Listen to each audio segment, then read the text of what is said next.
Hey everybody, welcome to Average Guy Opinions. I'm your average guy, John Corelli, and this is kind of filler episode, but a lot of them have been lately.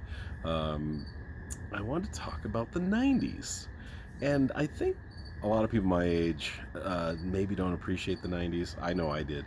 I still think the '80s were an amazing decade and had amazing music and entertainment. But the '90s, you got to give them some respect. I think. I mean, I think of how the '90s started out for me. I started out the '90s by losing my virginity way too old at the age of 22 in 1990. I actually didn't. I don't even want to go too much into that, although that could be a whole episode. I could give a whole 10 minutes on that debacle. but um, yeah, so I started off the '90s and then had a good 3 years after that. Um, got a lot of women, and then in 1993 I met my ex-wife, and we made it work for almost 20 years. So the '90s, for me, a lot of the '90s were building that relationship and seeing a lot of entertainment and doing a lot of stuff. My first son was born in 1998. But I just want to talk about the whole decade and some memories for me. I know I've talked about Europe before, and going there in 1993 was great. I got to see 14 countries, and it was a good time to go because the wall had fallen in 89, 90, and then so a lot of the countries, especially the Eastern Bloc countries, that I got to visit, like Hungary and Czechoslovakia. That was back before they had divided into Czech Republic and Slovakia. And I was very close to the border of Slovenia. So those Eastern Bloc countries were a really cool place to go to. Former Eastern Germany, or East Germany, excuse me. Of course, Germany had long been unified, but it was a great place to go, a great time to go. People were really branching out, wanting to learn English, wanting to embrace capitalism. So it was a really cool time to be there. It was a lot of fun. And but that I mean, and I think that was really kind of a hallmark of the '90s, is the Cold War was officially over, and so the world was really opening up for a lot of people. Not only people on the formerly communist, or still sometimes communist, side of the aisle, but also capitalists and people from capitalist countries like me. A whole new world was wopen. A whole new world was opened up. Like I said, the Eastern Bloc was opened up. Russia was opened up, and I had friends like that went over to Russia and capitalized on business opportunities there, and got to visit there. I haven't been there yet, and I still want to go, but that was a big part of the '90s. This is a big part of the '90s for me. Watching these guys go from a real contender to one of the worst hockey teams in the league, and being so bad in the late '90s and early 2000s that they almost lost their team.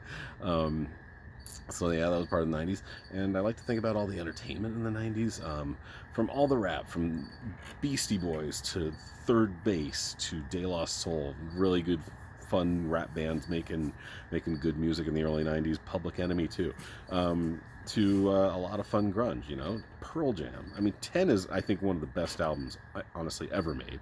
Of course, you had Nirvana, and I remember going to a lot of concerts in the early '90s. I got to see, let's see, I got to go to the second Lollapalooza. That was a lot of fun. Red Hot Chili Peppers headlined that, but Ministry was there. Pearl Jam was at that, and they were one of the opening acts because nobody knew who they were yet. It was really cool. James was there, who my ex-wife really loved. I was there with her, I believe, at that. No, I wasn't. That was something else. Never mind. But there, if you ever remember the band James, their great hit "Laid" was great. A lot of good stuff going on in the '90s. A lot of good movies. Trainspotting, one of my favorite movies. I believe Dead Poet Society. That might have been '89. Malcolm X, great movie, came out in 1993. Some of my favorite movies came out in the '90s as well. I got married in the '90s. In '96, I got married. I moved to Cleveland, lived in Cleveland. Cleveland was a lot of fun in the '90s. Cleveland, excuse me, especially sports-wise, especially the Cleveland Indians were great. Actually, sports-wise, it wasn't that great because the Browns left town in '95, became the Baltimore Ravens, much to Cleveland, the city of Cleveland's chagrin, and they didn't get their team back till 2000, right as I was, or 1999 season, right as I was leaving, coming back to Denver. But the Indians were a lot of fun, and now the Cleveland Indians are of course called the Cleveland Guardians, which is a little weird, and I don't know how necessary it is, and I don't know if it's going to fix anything, but they went with it. But yeah, the Indians were really good back then. '97, we were there when they went to the World Series. They unfortunately lost to the Florida Marlins, and that always brings a smile to my face. Not because I feel good that the Indians lost, but it was horrific because as soon as the Marlins won that World Series, H. Wayne Huizenga, who's their owner, just dismantled the team, just destroyed the team, and everyone's like, "Why? You could maybe win a couple more." He's like, "Nope, I won my, we won our title. I'm going to sell a bunch of merchandise, make a bunch of money, and then I'm going to just destroy this team, not spend any money on it." It was weird, very weird. Excuse me. Now we got more smoke again, which is weird too, by the way. I don't know why it's so smoky in Denver today. I thought the wildfires were done, but apparently they're not, or something. I hope it's not just high pollution, but pretty hazy and smoky in Denver today. Anyway, back to the 90s. Think of all the great television entertainment. To me, probably the second best sitcom ever made is Seinfeld. And I'll tell you how much of a phenomenon Seinfeld was. We actually used to, Dylan and I, when we were starting out as a couple, and Seinfeld was super popular. I was Kramer on back-to-back Halloweens. That's how popular Seinfeld was. I was thin enough to pull off a Kramer, got my hair all high, and I pulled off a decent Kramer.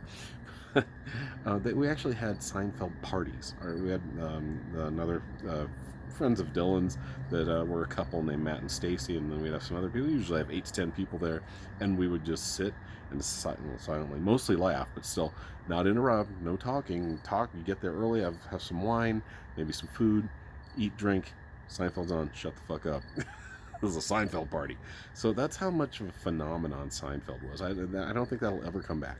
And that's when still mostly people had cable or network, and they called Seinfeld a water cooler show because you would watch it on Thursday night, and Friday morning you have something to talk about with your coworkers. Of course, and then Friends hopped onto that bandwagon in, I believe, 95. And so then Thursday night became such a lock for NBC for like 10 straight years. And, other shows tried to hop on there too. Some did well, like Will and Grace and some other shows, but it was a really good time for TV. Maybe possibly almost like a golden age in a sense. We got a lot of really good TV now, and the reason I said Seinfeld is to me the second best sitcom ever. A lot of people are going to disagree with this, but right now I feel like It's Always Sunny in Philadelphia is the best It's the best one ever made, best sitcom ever.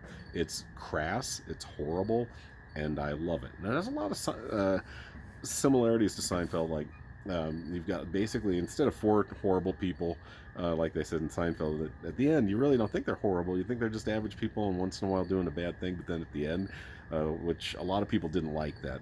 This is just turning into a commentary on Seinfeld rather than the 90s, isn't it?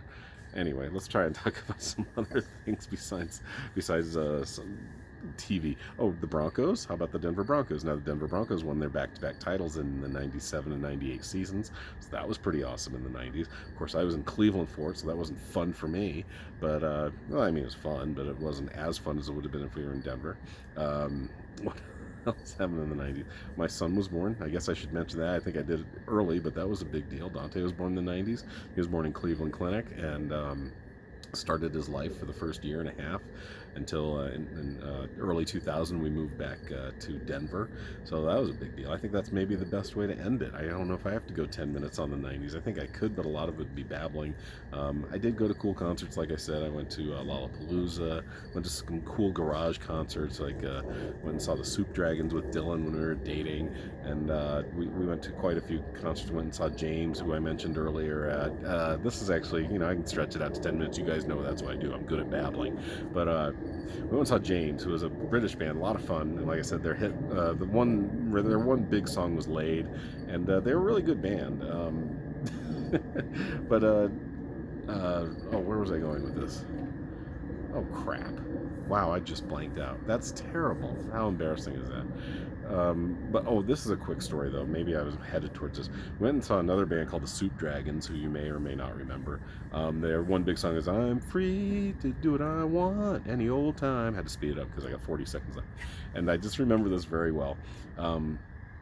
There's a guy there, super high, super drunk, super whatever, and he was in the front row, and he was kind of fucking with the drummer, and the drummer's getting annoyed, so he gave the lead singer like his extra drumstick, one of his backup drumsticks, and wanted the lead singer to smack this guy with this drumstick, and the lead singer's just like this really just skinny, wimpy, British singer, he's not an athlete. And so he goes to hit the dude, and he's trying to whack at him, and the dude's just like really drunk, and just sticks his hand up and grabs the stick out of his hand, like, bah! And that's, I don't know if that really signifies the 90s really well. That's a funny memory for me. And there's a Babble. Tomorrow's my birthday. I'll give you, I don't know, I got stuff on that, but now I'm starting to pile some stuff up. Hope to give you a big weekend of things to talk about, because I got about 4 or 5 subjects finally, which I haven't really done in quite a while. So I want to get better. I know I'm always saying that. Sounds like kind of a, I don't know. It's almost my life, I'm always trying to get better, but am I succeeding? Who knows? Anyway, thanks for listening. Thanks for watching. I'll see you guys next time on my birthday. Bye.